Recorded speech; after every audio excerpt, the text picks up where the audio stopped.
Hello hi അസ്സാം വലൈക്കും welcome to Asnas kitchen. ഇന്ന് നമ്മൾ വന്നിട്ടുള്ളത് ആബിദത്താൻ്റെ കൂടെ ഒരു കുക്കിംഗ് കോമ്പറ്റീഷനാണ് കേട്ടോ.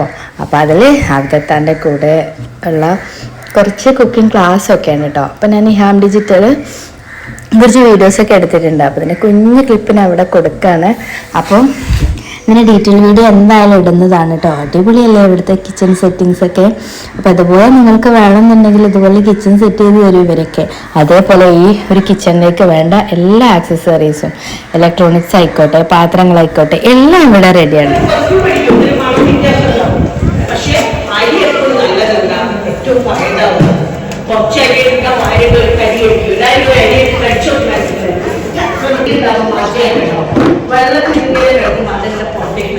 അപ്പൊ സ്റ്റൂവിന്റെ ആ വെള്ളം കൺസിസ്റ്റൻസി പറയും. നല്ല ചോറ് ഒഴിക്കുന്ന സമയത്ത് അവർ ആവശ്യത്തിലുള്ള കട്ടി വേണം, ആവശ്യത്തിലുള്ള വെള്ളമാവുന്നത്. ആ കൺസിസ്റ്റൻസി നന്നാവണമെങ്കിൽ ഈ മധ്യവരൊക്കെ ചെറുപടിക്ക് നല്ലത്. അതുകൊണ്ടാണ് ഇറച്ചിക്കറികളൊക്കെ കുക്കറിൽ ഉണ്ടാക്കുമ്പോൾ ടേസ്റ്റ് കൂടുന്നത്. രണ്ടാമത് നമ്മൾ കറികളില്ലാത്ത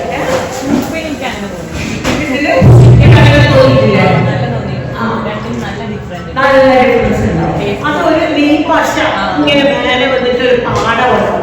അതിന് ഫോഗി നേച്ചർ എന്ന് പറയും. ഒരു ഒരു ഇത് പിടിച്ച വഴി, എന്താ പറയാ, പൊടിച്ച വഴി, അതാണ് അതിന്റെ ഗുണം. അപ്പൊ അതിപ്പോ മനസ്സിലായല്ലോ. അപ്പൊ അത് നമ്മൾ കറി ഉണ്ടാക്കുമ്പോൾ ഒരു കാര്യം എപ്പോഴും ശ്രദ്ധിക്കേണ്ടോ, ഏത് കറി ഉണ്ടാക്കുമ്പോഴും ശ്രദ്ധിക്കും. രണ്ടാമത് നമ്മൾ ചീനച്ചട്ടിയിൽ കുക്ക് ചെയ്യണം. ഈ ചീനച്ചട്ടിയില്ല, ചീനച്ചട്ടി പറഞ്ഞാൽ ഇരുന്ന് കെട്ടി വേറെ, ചീനച്ചട്ടി വേറെ. ഈ ചീനച്ചട്ടി എന്ന് പറഞ്ഞാൽ കാസ്റ്റ് ആയിട്ടാണ്. അത് ഇരുമ്പോ പൂയോ കൂടി കൂട്ടിയിട്ട് ആ ഒരു ഷേപ്പിൽ ഉണ്ടാക്കിയെടുത്ത സാധനം. അതിൽ നമ്മൾ ഇറച്ചിയൊക്കെ പൊരിക്കുന്ന സമയത്ത് തക്കാളി ഇട്ടായിരുന്നു.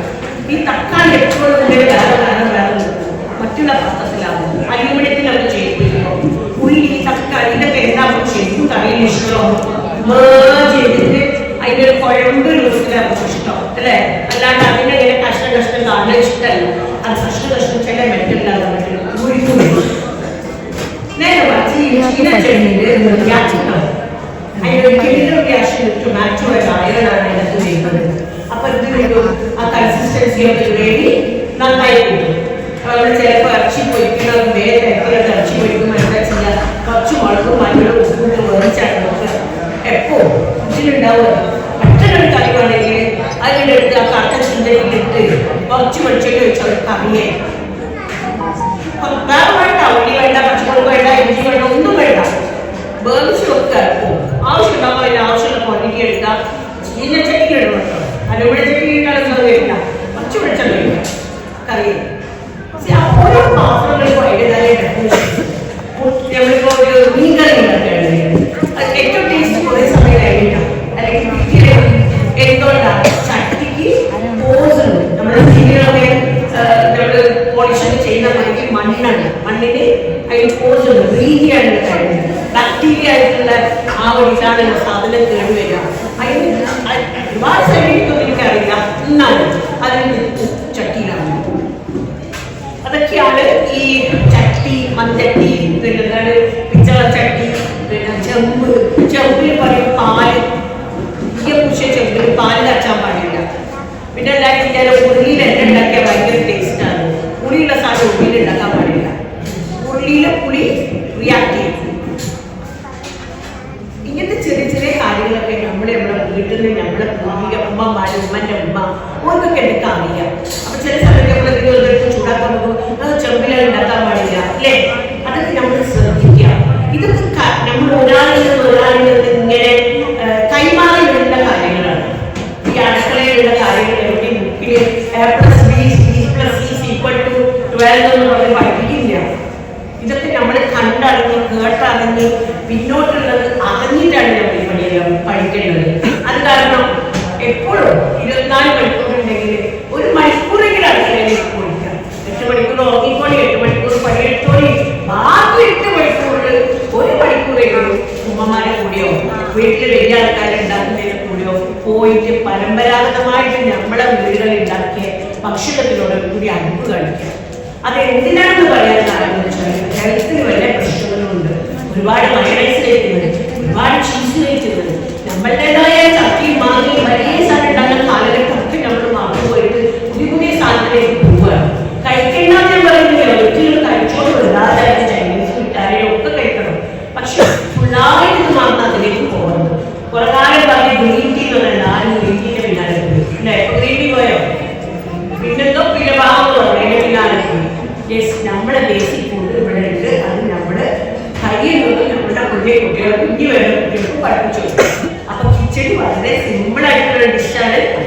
ഉരുളയ്ക്ക് പഴവും അരി ചെറുപയർ പരിപ്പ് 1 കപ്പ്, ചായ കപ്പിന്റെ കപ്പാണെങ്കിൽ 1 കപ്പ് ചെറുപയർ പരിപ്പിന് 2 കപ്പ് ചെറുപയർ പരിപ്പിന് 1 കപ്പ് നെയ്ച്ചോറുണ്ടായി.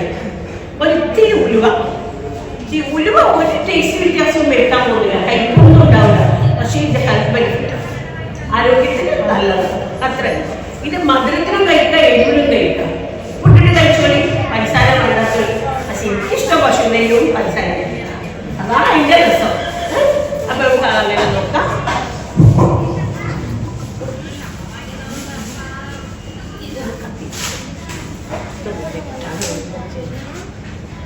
ഞാൻ ഇപ്പൊ ഇവിടെ 2 കപ്പിന് എടുത്തത്. ഇപ്പൊ ഈ കോപ്പൊക്കെ എടുക്കുകയാണെങ്കിൽ 2 കോപ്പ. ഇത് എത്ര ആവശ്യം, നമുക്ക് കുറേ ഉണ്ടാവും കേട്ടോ. ഇത് ഉണ്ടാക്കി കഴിഞ്ഞാൽ ഇങ്ങനത്തെ ഒരു കപ്പൊക്കെ ഉണ്ടാക്കി കഴിഞ്ഞാൽ മിനിമം ഒരു 6 വെക്കാൻ ഉണ്ടാവും.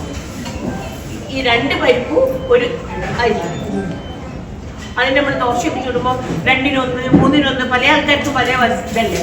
പച്ചരിക്ക് 1 ഉഴുന്ന്, 2 പച്ചരിക്ക് 1 ഉഴുന്ന്. അതൊക്കെ ഈ ഉഴുന്ന് നമ്മുടെ അരിയും ഉഴുന്നും കൂടി ഒപ്പരം അരച്ചു കഴിഞ്ഞാൽ അത്ര രസം കിട്ടില്ല, മധുരമില്ല. ഉഴുന്ന് വേറെ അരക്കണം, അരി വേറെ അരക്കണം. എന്നിട്ട് എന്ത് കൈ കൊണ്ട് കഴിക്കണം. കൈയിൻ്റെ വിരലിൻ്റെ ഇടയിലൊക്കെ ഒരു ബാക്ടീരിയ ഒക്കെ ഉണ്ട്, അത് ഫെർമെന്റേഷന് സഹായിക്കും. അത് കൈ ഒരു വൃത്തിയോടൊന്നല്ല. അപ്പോൾ അത് കൈകൊണ്ടല്ലേ ഭക്ഷണം കഴിച്ചു കഴിഞ്ഞാലും പറയുന്നുണ്ടല്ലോ എല്ലാ കൈയും വൃത്തിയായിട്ട് ഇരിയാലും തെറ്റില്ല. അതൊക്കെ ഫങ്ഷണലാണ്. ഇതൊക്കെ ഓരോ ജാതി സലൈവയിൽ പലരും ക്രിയേറ്റ് ചെയ്ത് വരുന്നുണ്ട്. നമ്മുടെ ഡൈജഷൻ ആവശ്യമല്ല. വെള്ളം ഒഴിക്കി, വെള്ളം ഒഴിക്കി മതി. വെള്ളം ഇത് നിൽക്കുന്നതിനെക്കാട്ടി 1 ഇഞ്ച് നമ്മുടെ പയവും അരിയും നിൽക്കുന്നതിനെക്കാട്ടിയും ഇത്ര അധികം. നമ്മൾ നെയ്ച്ചോറ് വെക്കുമ്പോൾ എത്ര 1-2 വെള്ളം അതേ കണക്കിന് ഇട്ടാൽ കണക്കല്ലേ. നിങ്ങൾ അങ്ങനെ ഇട്ടോളി, 2 കണക്കിലിട്ടോളി. നമ്മൾ സാധാരണ നെയ്ച്ചോറ് വെക്കുമ്പോൾ അത് ഞാൻ പറയാൻ പോകട്ടെ. അപ്പൊ ചിലപ്പോൾ എല്ലാവരും കുക്കറിൽ വെച്ചുണ്ടാക്കിയില്ല വരും. കുക്കറിലാണെങ്കിൽ എപ്പോഴും എന്താ കഥ നോക്കി കാണിക്കുമ്പോൾ ഇങ്ങനെയല്ലേ നമ്മുടെ നെയ്ച്ചോറ് വെക്കുമ്പോൾ 2 വെള്ളം വെച്ച്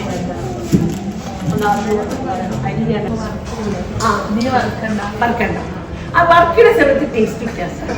അതേപോലെ പുതിയ ചെറുപയർ ഉണ്ടാക്കൂല രാവിലെ. ചെറുപയർ എനിക്കിഷ്ടമല്ല, എനിക്ക് അതിൻ്റെ ആ ഒരു പച്ചക്കറിയാണ് ഇഷ്ടം. അപ്പോൾ ഓരോ വീടുകളിലും ഓരോ പ്രകൃതി. ഇപ്പോൾ ഈ വീട്ടിൽ നിന്ന് അടുത്ത വീട്ടിലേക്ക് പോകുമ്പോൾ കാടം മാറി, അടുത്ത അപ്പുറത്തേക്ക് പോകുമ്പോൾ ഒരു മാറി. അപ്പോൾ ഈ ടൈമായി തന്നെ നമ്മളിപ്പോൾ ബിരിയാണി ഇതൊക്കെ ഉണ്ടാക്കുമ്പോഴേ ചില വീടുകളിലൊക്കെ ആദ്യം എണ്ണയിൽ തക്കാളി വെളുത്തുള്ളി ഇഞ്ചിയാണ് ബിരിയാണി ഉണ്ടാക്കും. ശരിക്കും നമ്മൾ ഇടുക ഉള്ളിയാണ്. ഉള്ളിക്കാണ് ഏറ്റവും അധികം വേവുള്ളത്. ആ ഉള്ളി ഇട്ട് കഴിഞ്ഞതിന് ശേഷമാണ് ഇടേണ്ട. ഉള്ളി വാടിയതിന് ശേഷമാണ് നമ്മൾ വേറെയുള്ള സംഗതികൾ ഇടുക. അതാണ് മെത്തേഡ്. പക്ഷെ തലശ്ശേരി കഴിഞ്ഞ് മുയിപ്പലങ്ങാട് ഉണ്ടാക്കുമ്പോൾ അത് തക്കാളി ഇടുക. അപ്പൊ ഒരു ഏരിയയിലേക്ക് പോകുമ്പോഴത്തേക്ക് ഏരിയക്കാരിങ്ങനെ അവരുടെ ഇത് മാറി. അപ്പൊ ഓരോരുത്തരും വീടുകളിൽ നിന്ന് എൻ്റെ ഉമ്മ ഉണ്ടാക്കുന്ന ടേസ്റ്റ്, നിങ്ങളുടെ ഭർത്താക്കന്മാരൊക്കെ പറയും എൻ്റെ ഉമ്മ ഉണ്ടാക്കുന്ന മൈ ആയില്ല, അല്ലെങ്കിൽ ഇത് എളാമ്പ ഉണ്ടാക്കുമ്പോഴാണ് ഇതിന് ടേസ്റ്റ്. അപ്പോൾ സെയിം കിച്ചടി തന്നെ ആയിരിക്കും, പക്ഷെ മെത്തേഡിൽ എന്തെങ്കിലും വ്യത്യാസം ഉണ്ടാവും. മെത്തേഡിൽ വ്യത്യാസം വരുമ്പോൾ എന്താവും, ടേസ്റ്റിലും വ്യത്യാസം ഉണ്ടാവും. അതുള്ള കാര്യമല്ലേ. ഇപ്പൊ എല്ലാം കൂടി കൊച്ചാൽ കറിയാവൂലേ? ഉള്ളി പച്ചമുളകും ഇഞ്ചിയും പൊടിയും ഒക്കെ ഇട്ടിട്ട് കുക്കറൊക്കെ കുറിച്ച കറി തന്നെയല്ല അതും. പക്ഷെ നമ്മൾ ഉദ്ദേശിച്ച ഒരു കറി എന്നോ തിന്നോ ഒരു കറി ഓർമ്മ ഉണ്ടാവും അല്ലേ? അത് കിട്ടണമെങ്കിൽ എന്തായിട്ട് അതിന്റെ സിസ്റ്റമാറ്റിക് ആയിട്ട് തന്നെ പോകണം. അതിന്റെ സമയം അതിന് കൊടുക്കണം. ഇപ്പൊ കുക്കറിൽ ഇപ്പൊ കിട്ടി 4 വിസിലെന്ന് ഞാൻ പറഞ്ഞു. നിങ്ങൾ എങ്ങനെ വിസിലടിപ്പിക്കുക? കഴിഞ്ഞ് കൂട്ടി വേവോ? കുക്കറിൽ എങ്ങനെ വേവിക്കുക? ആദ്യത്തെ വിസില് ഫുൾ പ്രഷറിൽ വന്നു. അത് കഴിഞ്ഞിട്ട് നമ്മൾ ഒന്ന് സ്ലോ ആക്കും. അപ്പൊ രണ്ടാമത്തെ വിസിലിൽ കുറച്ചുകൂടി ടൈം. അത് കഴിഞ്ഞ് പിന്നെ സ്ലോ ആക്കും. അപ്പൊ എന്തായി, കുറച്ചും കൂടിയും ടൈം എടുക്കും. അങ്ങനെ ആക്കി 4 വിസിൽ കഴിഞ്ഞ് 10 മിനിറ്റ് റെസ്റ്റ് ചെയ്താലേ കുക്കറിന് സാധനം പോകുള്ളൂ. അല്ലാണ്ട് 6 വിസിൽ അടിച്ചടിച്ചടിച്ച് പോയാൽ കുക്കറിന് സാധനം വെക്കില്ല. ഇതൊക്കെ അറിയുന്ന ചരിത്രങ്ങളാണ്. എന്നാലും ഞാൻ ഒന്നുകൂടിയും പറയുമ്പോൾ ഇതൊക്കെ എവിടെയെങ്കിലും സ്പൈക്ക് ചെയ്യായിരിക്കും. സ്ഥിരമായിട്ട് അടുക്കളയിൽ നിൽക്കുന്നവർക്ക് ഇതൊക്കെ അറിയുന്ന കാര്യങ്ങളാണ്. ഇപ്പൊ എന്തായാലും ഇത് മിണ്ടിയേ പറ്റൂ, ഇത് വേവണം. അപ്പോഴാണ് മൂപ്പര് പോയത്. ഓക്കെ, നോമ്പ് തുറക്കുന്ന നോമ്പ് കാലത്ത് ഉണ്ടാവുന്ന കുറേ സ്നാക്സ് എന്നൊക്കെ പറയുന്നത് അല്ലേ? ആദ്യം തന്നെ നമ്മൾ നോമ്പ് തുറക്കൽ എന്തുകൊണ്ടാണ്? കരക്ക കഴിഞ്ഞ് പിന്നെ എന്തെങ്കിലും ഒരു കുടിക്കാൻ, പിന്നെ ഇങ്ങനത്തെ ഈ സ്നാക്സാണ് നോമ്പ് തുറക്കാലം എന്ന് പറഞ്ഞാൽ. ഈ ഒരു പരിപാടി വെച്ചത് തന്നെ നോമ്പിൻ്റെ മുന്നേ ഉള്ള നോമ്പ് ഐറ്റംസ് എന്ന് പറഞ്ഞിട്ടായിരിക്കും ഇന്നത്തെ പ്രോഗ്രാമിൻ്റെ ഏറ്റവും. ഇന്നിപ്പോൾ ഉണ്ടാക്കിയ ആൾക്കാർ എല്ലാവരും ഉണ്ടാക്കിയത് മോസ്റ്റ്ലി വൈറ്റ്. സാധാരണ ഉണ്ടാക്കുന്നത് എന്താ? ബേസായിട്ട് ചപ്പാത്തിപ്പൊടി അല്ലെങ്കിൽ പത്തിരി, ഈ 2 പൊടിയാണ് നമുക്ക് ബേസായിട്ട് ഉള്ളത്. അതിനുള്ളിൽ എന്ത് നിറച്ചിട്ടും അതിന് പല പേരുമാണ്. ശരിക്കും ഒന്ന് ആലോചിച്ച് നോക്കി, മൈദ ഒന്ന് ഇങ്ങനെ പറ്റി ബാറ്റിയെടുത്താൽ ക്രിസ്പിയായി, പ്ലെയിനായിട്ട് മൈദയില്ലാത്ത എന്തെങ്കിലും ഫില്ലിങ് ഇട്ടിട്ടുണ്ടെങ്കിൽ അതിങ്ങനെ മടക്കിയ അടയായി, മുഴുവനാക്കിയ പത്തിരിയായി അല്ലേ? അപ്പം 2 പണ്ടേ നമുക്കുള്ളൂ. ആ പണ്ട ഏതാ? ഇറച്ചിപ്പണ്ടം, മുട്ടപ്പണ്ടം. പണ്ടം എന്ന് പറഞ്ഞാൽ ആഭരണം. ഈ മൈദയോ അല്ലെങ്കിൽ ഈ ഒരു ആട്ടയോ അല്ലെങ്കിൽ അരിപ്പൊടി കൊണ്ട് ഉണ്ടാക്കുന്ന സാധനത്തിനെ ഡെക്കറേറ്റ് ചെയ്യുന്ന സാധനത്തിനാണ് പണ്ടം എന്ന് പറയുന്നത്. അതേമാതിരി നമ്മൾ സാരിയെ കൊടുത്ത് നല്ല പണ്ടക്കല സാരിക്ക് ചെയ്തിട്ടുണ്ടാവും. അതുതന്നെയാണ് നമ്മൾ ഇതിലും ചെയ്യുന്നത്. അപ്പൊ ഈ 2 പണ്ടങ്ങൾ ഉണ്ടാക്കുക, ഇറച്ചിപ്പണ്ടം, മുട്ടപ്പണ്ടം. മുട്ടപ്പണ്ടം എങ്ങനെ ഉണ്ടാക്കുക എന്ന് വെച്ചാൽ, ഈ മുട്ട ഒരു മുട്ടക്ക് 1 ടേബിൾ സ്പൂൺ പഞ്ചസാര, 3 മുട്ടക്ക് 1 ടീസ്പൂൺ നെയ്യ്, അത് മിക്സ് ചെയ്യാൻ നല്ലോണം. എന്തൊക്കെ?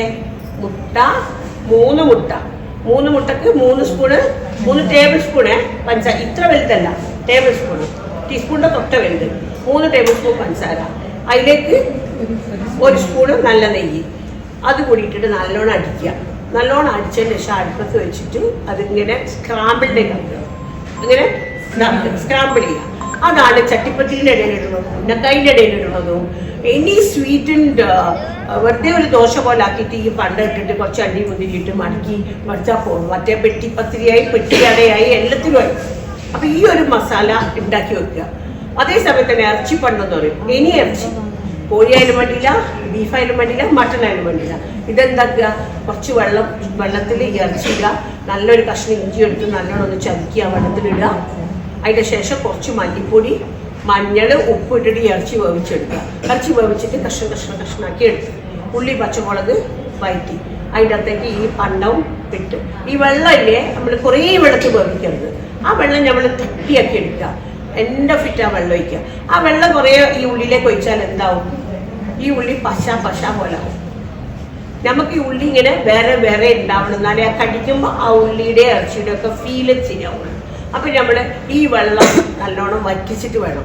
അതുകൊണ്ട് കോഴി വേവിക്കുമ്പോൾ തന്നെ കപ്പറ വെള്ളം കൊടുക്കാണ്ട് വേവിക്കുക, കോഴിയാണെങ്കിലും ഇറച്ചിയാണെങ്കിലും. എന്നിട്ട് അത് ഫിനിഷ് ചെയ്തതിൻ്റെ ശേഷം അതിലൊരു തുള്ളി ഗരം മസാല ഉണ്ടെങ്കിൽ വേണമെങ്കിൽ ഇടാം. ഗരം മസാല കഴിയുന്നതും ഒഴിവാക്കുന്നതാണ് നല്ലത്. അല്ലെങ്കിൽ നല്ലോണം മല്ലിയില ഇടാം. ഇത് 2ഉം റെഡിയാക്കി വെച്ചാൽ എന്ത് സ്നാക്കും ഉണ്ടാക്കാം. ഇപ്പോൾ ഒരു ബണ്ണിട്ടിയാൽ മതി. ബണ്ണിട്ടിയിലേക്ക് ബണ്ണിൻ്റെ അടിയിൽ ഒട്ടയാക്കി കുറച്ച് ഇത് സ്റ്റഫ് ചെയ്ത്, ഒരു കോഴിമുട്ട പുഴുങ്ങിയ ഒരു കഷ്ണവും സ്റ്റഫ് ചെയ്ത് അടിയിൽ നിന്ന് മുറിച്ചെടുത്ത ബണ്ണ് വെച്ച് മുട്ടയെ മുക്കി പൊരിച്ചാൽ ബണ്ണ് നിറച്ചതായി.